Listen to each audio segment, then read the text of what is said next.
HS পরীক্ষার result আগামীকাল। স্বাভাবিকভাবে রেজাল্ট বেরোবে, কিন্তু তুমি তোমার জীবনের লক্ষ্য কী? তুমি ভবিষ্যতে সফল হওয়ার জন্য কী পেশাকে অবলম্বন করবে? তোমার কেরিয়ার কাউন্সেলিং প্রয়োজন আছে।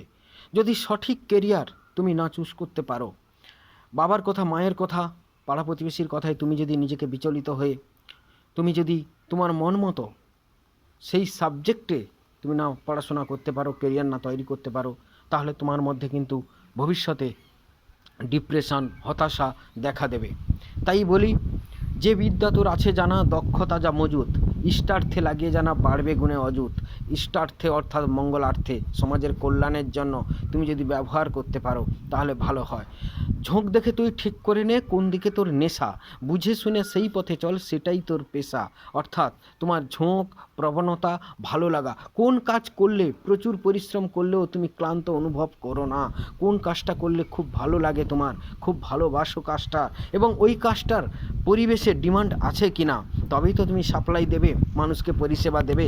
তাই মানুষের পরিষেবা প্রয়োজন অনুযায়ী যদি তুমি পরিষেবা দিতে পারো আর ওই সাবজেক্টটায় ওই স্কিল ডেভেলপমেন্ট করতে পারো, তাহলে ভবিষ্যতে তোমার কেরিয়ার সুন্দর হবে। তাই আরও বিস্তারিত জানার জন্য, কেরিয়ার কাউন্সেলিংয়ের জন্য অবশ্যই যোগাযোগ করো, পরামর্শ করো। এইচএস যাদের হয়ে গেছে, আর্টস, সায়েন্স, কমার্স, সেখান থেকে নানান কোর্স রয়েছে। কি কোর্সে যাবে, জেনারেলে যাবে নাকি প্রাইভেটে যাবে, প্রাইভেটে কোথায় কিভাবে চাকরি হতে পারে, স্যালারি কেমন হতে পারে, কোন কলেজ ভালো হতে পারে, তার জীবনের এটা একটা অনুষ্ঠান, ভবিষ্যতের অনুষ্ঠান।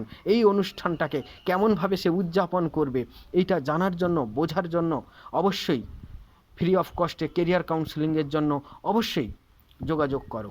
ভালো থাকবেন সকলে।